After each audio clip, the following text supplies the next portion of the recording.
எடப்பாடியார் கொடுத்த பொங்கல் பரிசைத்தான் நீங்கள் காப்பி அடித்தீர்கள். புரட்சி தமிழர் ஐயா எடப்பாடியார் அவர்கள் 7.5% இடஒதுக்கீடை வழங்கியதற்கு பிறகுதான் நீங்கள் அதை காப்பி அடித்து மற்ற கல்விகளுக்கும் மருத்துவத்தோடு சேர்ந்து தொழிற்கல்வி உள்ளிட்ட கல்விகளுக்கு நீங்கள் வழங்கினீர்கள். புரட்சி தமிழர் ஐயா எடப்பாடியார் அவர்களும் இதய தெய்வம் புரட்சி தலைவி அம்மா அவர்களும் மன்னாதி மன்னன் புரட்சி தலைவர் அவர்களும் வழங்கிய திட்டங்களைத்தான் நீங்கள் காலங்காலமாக காப்பி அடித்து வருகிறீர்கள் என்பது இந்த தாய் தமிழ்நாட்டு மக்களுக்கு நன்றாக தெரியும்.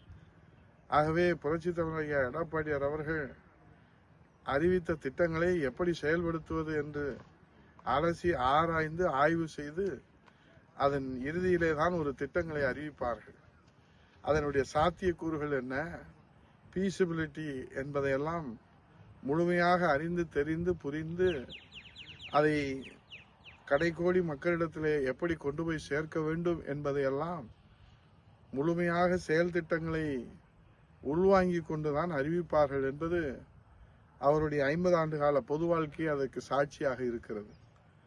ஆகவே இன்றைக்கு புரட்சி தமிழர் ஐயா எடப்பாடியார் அவர்கள் யாரையும் காப்பி அடித்து அரசியல் செய்ய வேண்டிய ஒரு நிலையிலே இல்லை.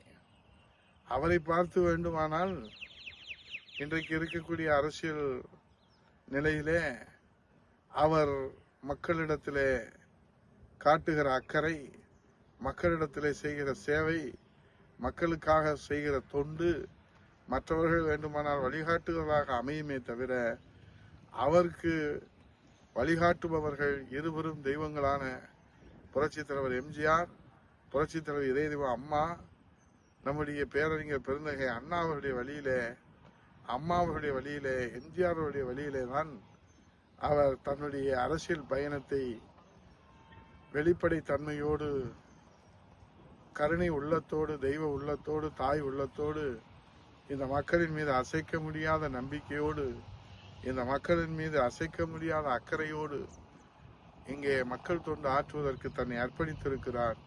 இதுதான் தமிழ்நாட்டு மக்களுக்கு பொங்கல் செய்தி. ஆகவே இன்னும் புரட்சி தமிழர் ஐயா எடப்பாடியார் அவர்கள்